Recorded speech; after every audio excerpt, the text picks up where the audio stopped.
Hi everyone, my name is Shelby Nolan, and today I'm going to be talking about childhood obesity prevention and how we can apply this in our society today. This is from Chapter 2 of the Global Nutrition Report. The main question to ask is, how does this really work? How can we apply these practices to our schools today and reduce the incidence of obesity? So, to give a little background into the statistics of childhood obesity, there are now 1 in 5 children who are considered to be obese, and this rate has more than tripled since 1970.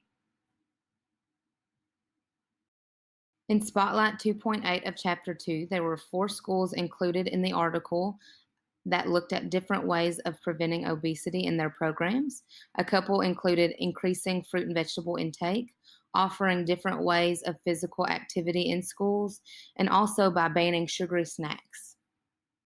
The schools included in the spotlight all proved to have small but significant results, and researchers really wanted to take a look and see how those results could be applied to different areas of the US. There were 4 schools included in the article. 3 of those 4 schools were from the Upper East Side of America, and the other was from Alaska.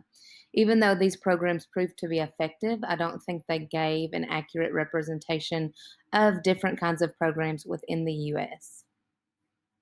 Other studies that were focused on obesity prevention in schools included 2 studies that increased fruit and vegetable intake, 2 studies that focused more on the physical aspect of activity in schools, and then 1 study focused on weight stigma and how to avoid that.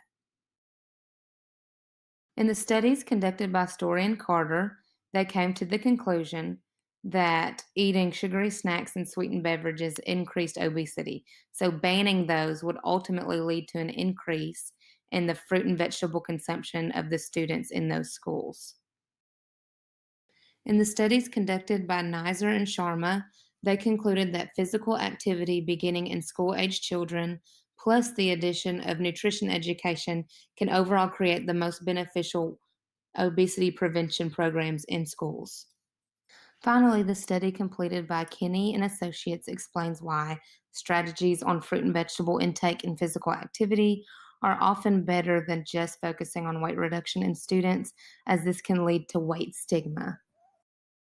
Overall, I agree with the 5 studies and the spotlight and think that it is important to increase fruit and vegetable consumption in schools, along with the addition of physical activity and nutrition education, especially in lower income communities, as this is very beneficial for this group of students that will be able to thrive.